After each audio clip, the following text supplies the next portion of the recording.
Hello, welcome to Skull RPG Podcast. My name's Dwight Skull. My name's Jacob Skull. And today we're going to teach you how to tell your story. So, we touched about in an earlier video of a thing called a lexicon. I think we should actually talk about what more of that is and how it actually helps you create your world. Yeah, so Lexicon is a game within a game that I first heard about from Kenneth Haidt, who has another podcast which I highly recommend called Ken and Robin Talk About Stuff. Ken and Robin are two game publishers, really, and they create a lot of games. So Yeah. really enjoyed their stuff. What you might be aware of would be like Mutant City Blues, Knights Black Agents. Pelgrane Press is their publishing company. Anyway, he didn't come up with the concept either. He just told me about it. And I can't remember who did come up with the concept. If you want, we'll actually have a link to the whole thing on our resources page. So go to skullrpg.com and click on resources at the top. Now, how to run a lexicon game is actually pretty simple. How we do it is a little modified version. So I'm just going to talk about how we do it. And if you want the full rules, go to the website. So how we do it is simply this. What is it? So it's a game within a game. So when I'm ready to do a game, or one of our other game masters in our group is ready to do a game, and by ready I mean like a month or two out from this current game going away, they'll do what's called a lexicon night. So we'll all get together. The game master will say, this is the concept I'm going to run with. And so it could be anything from, we're going to do a high fantasy political drama, I think Game of Thrones, but with a better ending. Or we're going to do like a Shadowrun type of game in the future. It's going to be all heist-centric. We're going to be in Germany. Okay, great. It's just some sort of enough of an information for us to go, got it. Mm-hmm. We're going to do a psionic game with Jack the Ripper. Cool, that's all I need to know. Yep. So then what happens? 2 to 3 lines of what you're thinking. Exactly.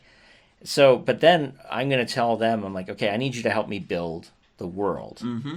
And so what lexicon is in the most formal version is you would start with like A, B, C, D, and everybody would kind of go around and they'd get a letter, and then they kind of have to come up with something that starts that letter. That's a little crazy for us. What we do is simply this. I turn to them and say, okay, given that, what do you want to do, or what do you not want to see? And so this gives our players the ability to actually input into the game, and more importantly, specifically if we're going to have horror-esque elements, to say, look, I don't want torture. I don't want, I'm not going to even say what I don't want because I don't want this thing to go bad, but there are a lot of elements that some people have problems with. And so if you're new to a gaming group, or you have a new player, this allows that person to kind of say, I don't want to do that. Yep. And then the game master can be like, that's fine. I won't incorporate those elements in because you have a strong reaction against it. Mm-hmm. Now, the advantage of it, as you know, Jacob, is it allows you to say things like, I really hate having dragons in every stupid game we play. Yeah. I don't want them. And so the idea here is that lexicon, each of the players in the game, which is everybody for the most part, is, except for the GM, I mean, the game master, the storyteller is kind of taking notes this whole time and kind of asking probing questions. But the idea is that everybody around the table is a scholar, and they are right in as far as they know. Mm-hmm. So what that means is if somebody wants dragons, and if somebody says that dragons don't exist, it's now this fun thing of you have two conflicting scholars. So maybe dragons do exist, maybe they don't. Maybe dragons died out, and there's only a handful left that are in slumber. Right. As the GM, it's at your discretion on how you integrate your player's feedback. Yeah, and I would say if somebody has a visceral negative reaction to having dragons, like somebody's like, I hate having dragons, and someone's like, I really love dragons, I'd be like, okay, we need to have a chat about this because, come on, something's got to change. Or if it's somebody who's like a known arachnophobe that freaks out with just the talk of spiders, you shouldn't incorporate spiders. Oh, so don't do the Arania thing like we did in the last couple podcasts. No, know your party. If somebody's going to literally get visibly frustrated and angry at you mentioning that this is in here, don't do it. Right, yeah. So anyway, so the whole point of this game, though, which is, let's just be really frank, what's really cool about it is you can ask questions like, how is magic going to be used? And come up with a different way of using magic. Or how is, because a lot of like the dragons versus, no one really cares a lot. One of the examples that we had was in our Shadowrun type concept, which Shadowrun is like 2012 happened, and now you have high tech with magic and dragons and all that stuff. One of the things that we mentioned was the water isn't safe anymore. There's monsters or something in the water. So now in the oceans. In the oceans. So now the oceans are unaccessible. So how do you cross water with oceans being basically monstrous? Well, and then the other thing you guys added was that the sky wasn't safe either. Mm-hmm. So, like, really what they were trying to do is lock down the planet to say, you can't just fly anywhere you want to go. You can't just sail anywhere you want to go. You're basically back to your continent is your continent. So the basically the communication between the continent of Asia to Europe to North America is gone. It was a really good concept, so that really helped.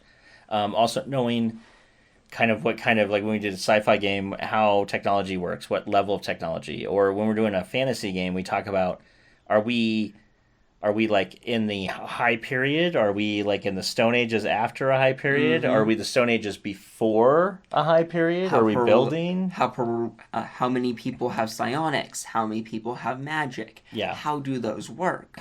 Right. So we can kind of create a more realistic game. But what's really nice as the game master is you spend maybe an hour, if that, going through this stuff with all your players. Your players now have a buy-in to the game because they help to shape parts of it. Again, they're left in the dark. They don't know exactly what you're going to do with their information, but they know they've had a say. Mm-hmm. And then, specifically if they want to see something or they don't want to see something. Like one of the things that we had was we really want to see a mystery. Yeah. So now you know, oh, hey, I have this 2 to 3 line idea, but I now know they want an overarching mystery to solve or something like that. Right. I need to spin this genre with a mystery bent. Mm-hmm. Right. And then you can ask questions. Are we doing mystery like a Scooby-Doo Monster of the Week? Or are we doing mysteries like a Sherlock Holmes? Or are we doing mystery like maybe like an Agatha Christie novel? Or a mix of them all, like, or what something like that. And so you can kind of quickly also get clarification on a genre, which is nice. Well, anyway, as the GM, you take all this information back, and now you've had, I guess, a world-building session with the 4, the 5, 3 players, whatever, that have to live in your world for the next year-ish, whatever your games are, year, 2, 3, whatever. And what's really nice about that is I've found that playing Lexicon beforehand has really increased the level of interactivity and enjoyment for everybody, the players involved as well. And they're already more likely to not just play on their phones. Mm-hmm. Because they have an involvement. And if something's not going right, they are also more likely to pull me aside and say, hey, this isn't working. Mm-hmm. And we can start to fix it as a group.